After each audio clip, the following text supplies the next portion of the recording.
안녕하세요. 역사를 찾아온 박사입니다. 오늘은 장발장 얘기를 한번 해보겠습니다. 내미젤이란 말은 불쌍한 사람들이란 의미가 있다고 합니다. 레미제라 부르는 빅토리 교부가 35년 동안 마음속에 있었던 이야기를 17년에 걸쳐 완성된 작품입니다. 이 작품은 이 울트라 전쟁, 왕정복고, 폭도한 냉철한 경찰 재벌에게 그 정체가 발장이 아닌가 하는 의심을 받게 됩니다.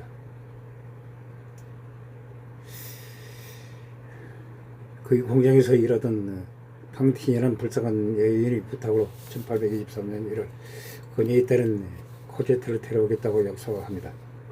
그 약속이 이행되기 전까지 거의 1년이 걸립니다. 1823년 3월 신문이 발각되면서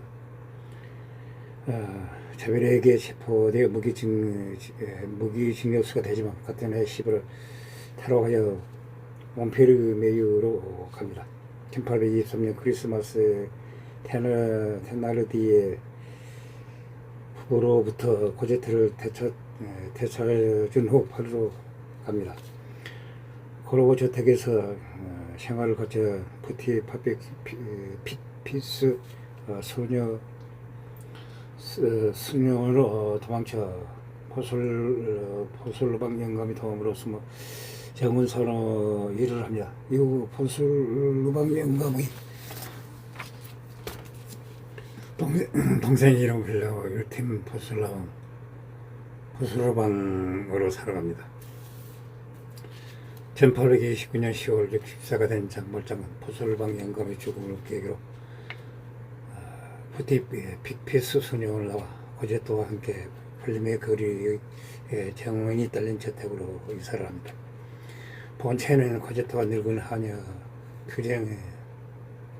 투생을 살게 하고 자신은 작은 문지기 오두막에서 금선 생활을 하게 됩니다. 연애를 모르는 발장하게 코제트는 딸 어머니 자매 등 여성이 가질 수 있는 모든 입장을 겸비한 절대적인 존재였지만 코제트는 마리우스와 맺어집니다. 게다가 자신의 정체를 알고 직면하게 된 마리우스에 의해 코제트와 떨어지게 됩니다. 코제트를 보호한 후로는 늘 경찰에 쫓길까 두려워하며 살았습니다. 그러고 저때 푸티 픽피스 수녀원에서 생활을 거쳐 풀림의 거리의 저택 외에도 집 두 채를 더 빌렸습니다. 국민이병으로 파리 신문을 지키고 있었습니다. 총 세 채의 저택을 빌린 이유는 코르고 저택에 살고 있다는 것을 자벨에게 들켜 코제트를 데리고 도망쳐야 했던 경험 때문에 풀림의 거리 저택에 있는 것이 발각되더라도 다른 빌린 집으로 바로 옮길 수 있도록 하기 위해서였다. 국민병으로 신문을 지킨 것은 직명검사를 피할 수 없었기 때문이다. 시민으로서의 사명을 다할 수 있다는 기쁨과 국민위병이라면 경찰도 의심하지 않을 것이라는 이점이 있었다. 그가 사용한 가명은 말르란 윌팀 포스루방 외에 윌뱅 파브르가 있다. 콜고 저택 습격 사건인데 테나르디의 일가와 프로톤 미네트에게 감금됐을 때 사용하였다. 1836년 6월 그는 어머니 인물이 던진 편지 한 통에 경악하여 풀림의 거리 저택을 처분하고 로마르메의 거리 7번지 아파트로 이사한다. 코제트의 마음을 빼앗은 마리우스를 질투하며 결함의 꿈에 코제트의 연인을 구하기 위해 이 아파트에서 상물이 거리의 바리케이드로 향한다. 국민이 입은 군복을 벗어 처자식이 있는 남자를 방치한 그는 총을 가지고 있었다. 결코 적을 죽이지 않는 기묘한 존재로 지목받는다. 나이가 그는 빈사 상태의 중상을 입은 마리우스를 등에업고 바리게이트 옆에서 발견한 새 청사를 열어 하수도로 내려갔다. 가난을 위해 조카들이 굶게 되자 그들을 위해 빵을 훔치다 걸려 5년형을 받은 장발장은 고행 도중 시도한 3번, 4번째 탈옥을 위해 5년 플러스 14년 총합 19년을 살다가 형기를 채우고 세상에 나온다. 하나 그의 전과 기록으로 인해 그런 돈이 있어도 식당과 여관에서 받아주지 않는 처지에 놓이게 된다. 그런 도중 미래일 지교의 도움으로 그의 지교관에 머물게 된다. 하지만 세상에 대한 불신으로 가득 찬 장발장은 지교의 의식기들을 훔친다. 그러나 도망 도중에 잡혀 다시 한번 감옥에 갈 처지에 처한다. 하지만 지교는 그의 죄를 묵인하고 거기에 은촛대까지 주며 장발장의 상을 바꾼다. 주교의 은혜로 새 사람이 된 장발장은 파데칼레 지방의 옹토리우 시르메르 시에서 마르렌이란 이름으로 장식용 구슬을 연기하는 핵심적인 방법을 개발한다.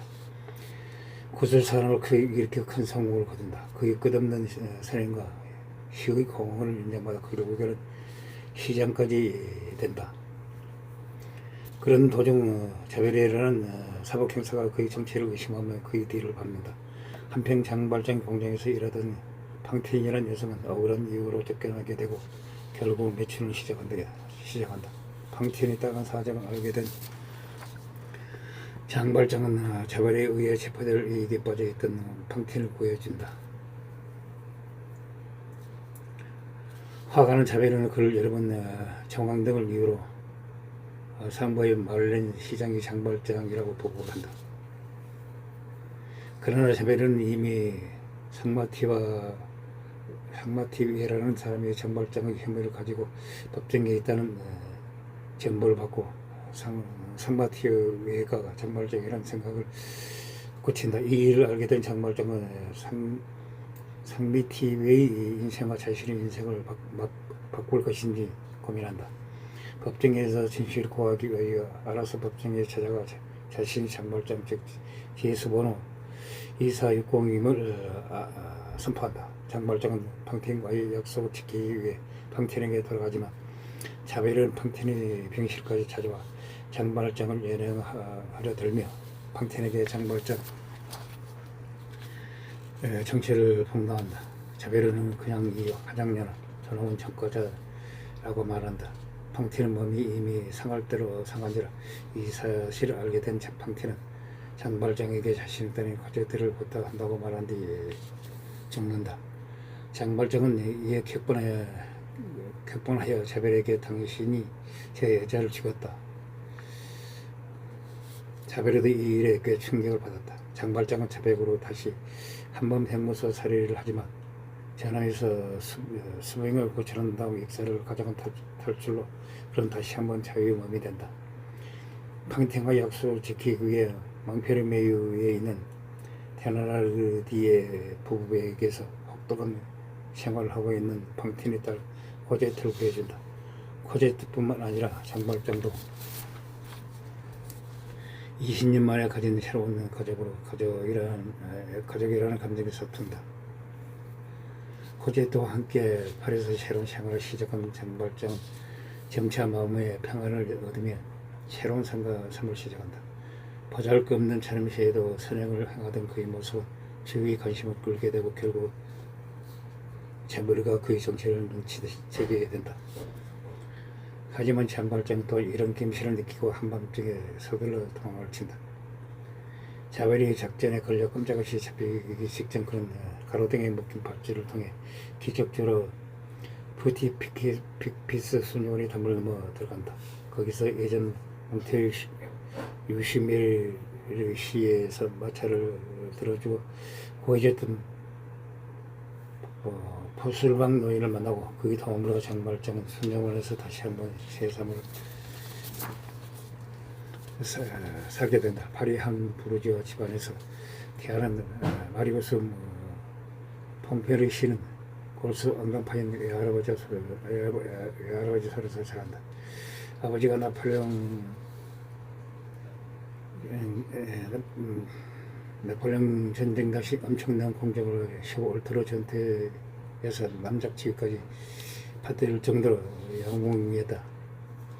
나폴레옹은 몰락으로 그도 몰락의 길을 걷게 된다. 그로 인해 마리우스의 아버지는 경제적으로 능력이 거의 없어져 마리우스를 애아버지 질 노르망에게 맡긴다. 어릴 적부터 외할아버지 손에서 엄명받사람만 보고 자란 마리우스는 그의 아버지에 대한 이야기는 하나도 듣지 못한 채 자란다.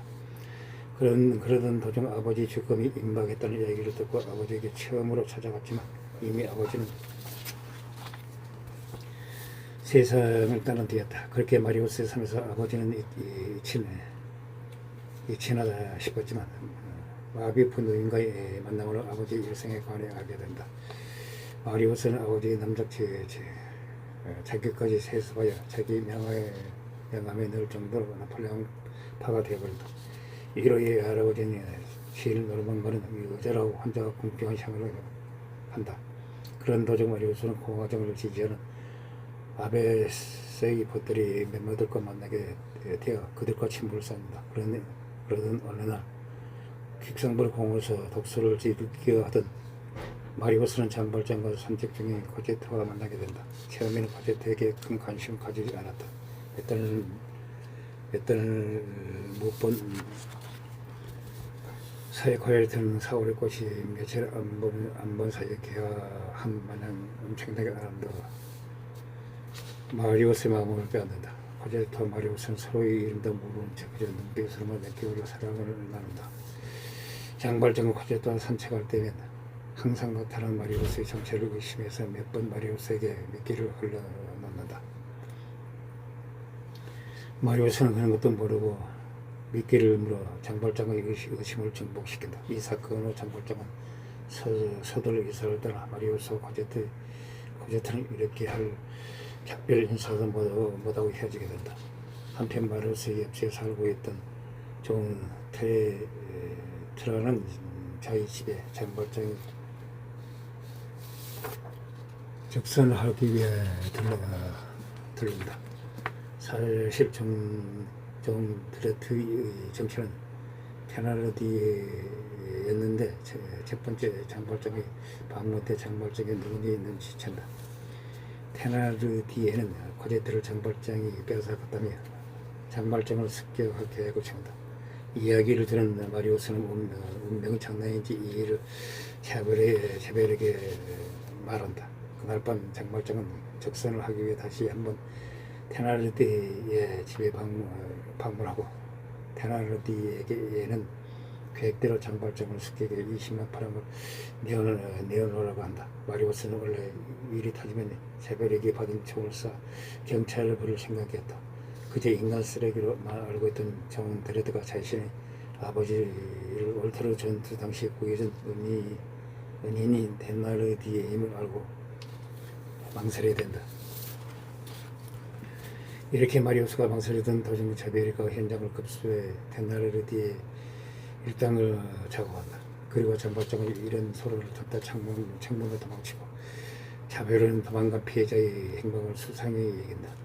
이 일로 테나르디에와 베거리는 서로 소감하게 갇히고 테나르디의 부인은 셰유리자르 교도소에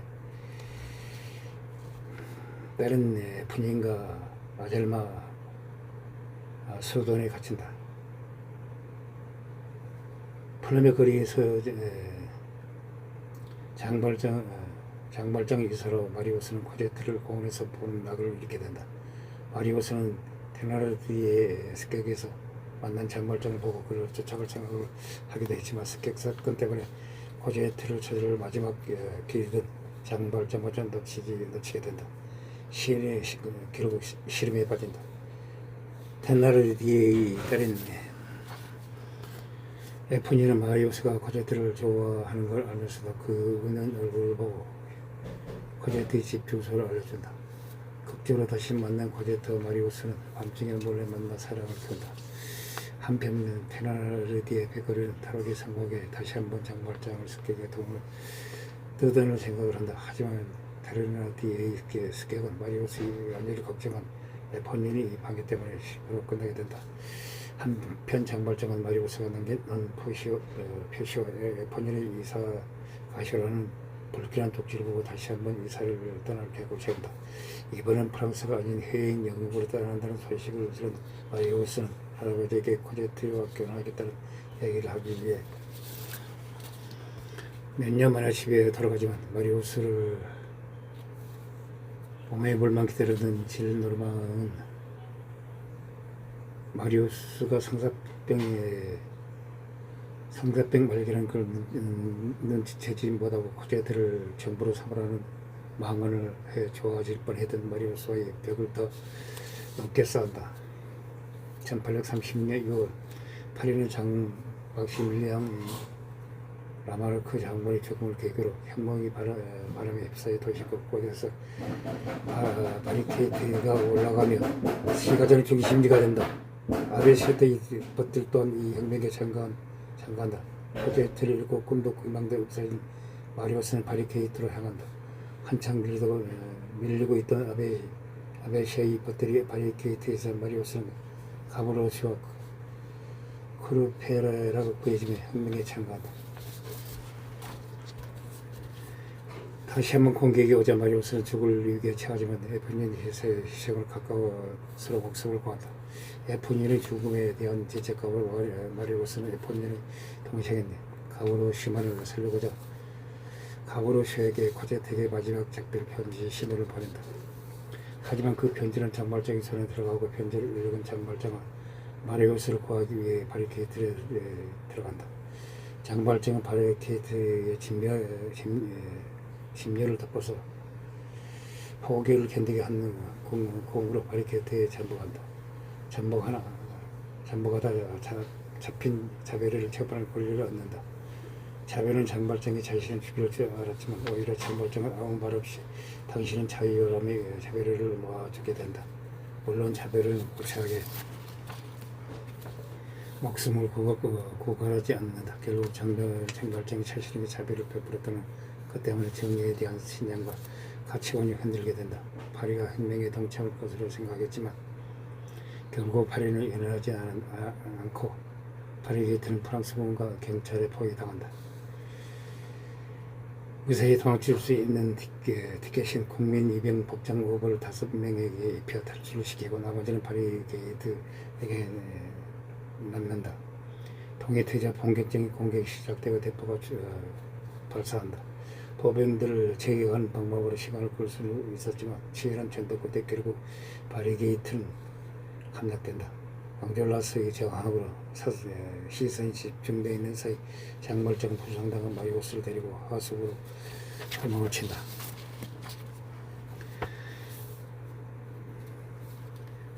기진맥진하지만 엄청난 힘을 발휘해 장발장은 마리우스를 데리고 하수구를 탈출한다.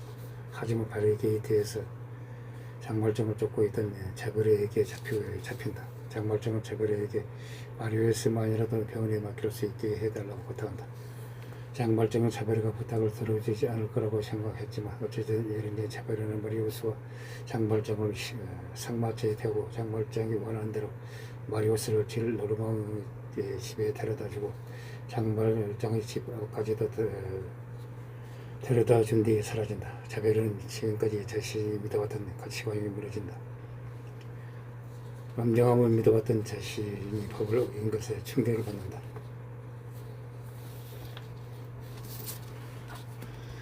한평생을 수요롭게 살았다고 자부했던 그에게 인생의 감옥을 안겨주게 되었다. 자신의 정의에 대한 원칙이 장발장의 자비와 사랑이라는 것에 무너지게 되자 자베르는 그동안 자신이 가난한 자들을 비롯한 범죄자들에게 새로운 삶과 갱생의 기회를 주지 않는 채로 너무 거하오기만 됐다는 사실에 자각하게 된다. 그리고 사법주의에 대해서 잘못됐다고 생각하는 몇 가지를 요소로 남기고 생강에 몸을 던져서 죽는다. 마리우스는 부상이 심했지만 코제트를 생각하며 회복한다. 질노르망 또한 마리우스의 코제트의 결혼을 축복해 준다. 장발장이 마들렌으로 있으면서 60만 프랑의 경제적 풍리를 얻으며 둘은 많은 사람들의 축복 속에서 결혼을 친다. 그리고 코제트 마리우스는 장발장과 함께 살자고 말한다. 하지만 장발장은 재발의 죽음으로 추적에서 벗어났습니다. 마리우스에게 자신의 과거를 슬퍼하며 자신이 잡힌다면 집안에 그건 해하게 될 바람에 집에서 너와 하루에 한 번씩만 코제트와 만나게 한다. 마리우스는 장발장이 모든 과거가 코제트에게까지 해가 될 것이 들어와 그를 멀리하게 된다. 장발장은 코제트를 만나는 것은 낙으로 살아가지만 코제트는 마리우스의 무언의 태도와 그와의 사랑에 빠져 점점점 장발장을 멀리하게 된다. 결국 코제트 멀어진 장발장은 살아갈 힘을 잃게 된다. 이상 장발장 이야기를 한번 해봤습니다. 항시 부족합니다. 양해 부탁드립니다. 감사합니다.